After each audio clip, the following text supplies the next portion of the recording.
जन्म स्थान एक ऐसी जगह जिसे व्यक्ति कभी भुला नहीं सकता, भले उससे कितनी दूर क्यों न चला जाए। मेरे अतीत की स्मृति में वो अभी इस तरह बसा हुआ है कि उसकी एक एक चीज मुझे अच्छी तरह से याद है।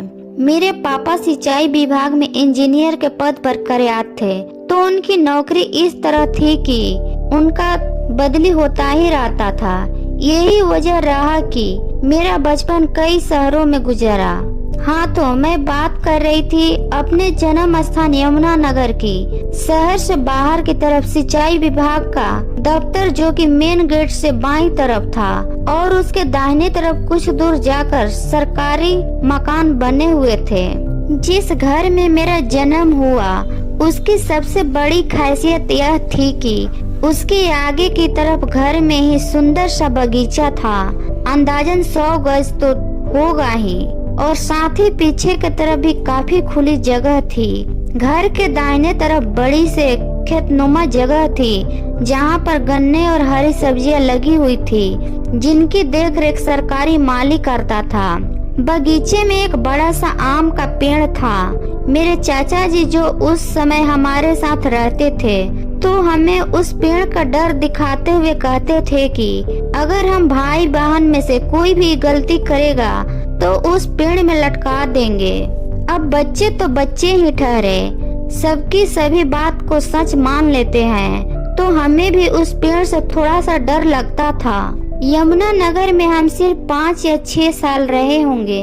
उसके बाद हम लोग चरखी दादरी आ गए। उसके बाद तो यही सिलसिला जारी रहा, कभी यहाँ तो कभी वहाँ।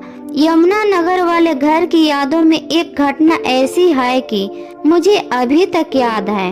हुआ यह था कि लुका छिपी के खेल में मैं खेलते खेलते बाथरूम में चली गई, और कहीं कोई मुझे ढूंढ न ले तो मैंने दरवाजा की कुंडी नीचे से बंद कर ली। काफी देर हो जाने पर सब मुझे ढूंढने लगे। पूरी कॉलोनी में देख लिया, पर किसी को जरा भी अनुमान नहीं था कि मैं घर में ही हूँ। मुझे सबकी आवाज तो सुनाई दे रही थी, किंतु मैं डर की वजह से चुप थी कि मुझे डांट पड़ेगी। मैंने बहुत कोशिश की कि कुंडी को खोलकर बाहर आ जाऊं, पर वो मुझसे खुल नहीं पाई। मुझे भूख भी लग रही थी और डर भी, इसीलिए मैंने जोर जोर से रोना शुरू कर दिया।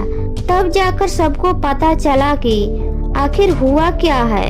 तब तक काफी लोग इकट्ठा हो चुके थे, मुझे अलग अलग धैर्य दे रहे थे कि कैसे दरवाजा खोलना है।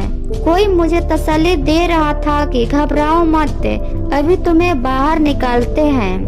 पापा ने तब तक बढ़ई को बुलवा लिए थे कि दरवाजा को किस तरह से खोला जाए। एक डर ये भी था कि यदि दरवाजा तोड़ दिया जाए तो कहीं मुझे चोट न लग जाए। सभी इसी उधेड़-बुन में थे कि क्या किया जाए। तभी मानो कोई चमत्कार हो गया। अचानक से दरवाजा की कुंडी खुल गई। सभी हैरान थे कि ऐसा कैसे हो गया।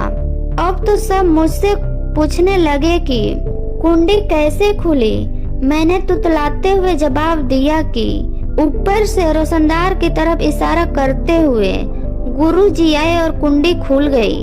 बहुत दिनों तक सभी यही सवाल मुझसे बार बार करते रहे कि बेबी कुंडी कैसे खुली, और मैं वैसे ही जवाब देती रही। आज उन बातों को लगभग 40 साल हो चुके हैं। वहाँ की और भी बहुत सी यादें हैं जो मैं अभी तक भूल नहीं पाई। उसके बाद वहाँ अभी तक जाना नहीं हुआ, पर मन तो बहुत करता है कि एक बार वहाँ जरूर जाया जाए। फिर ये सोचकर अब तक जाना नहीं हुआ कि इतने सालों में क्या मुझे सब कुछ वैसा मिलेगा जैसा कि मैं वहाँ छोड़ कर आई थी।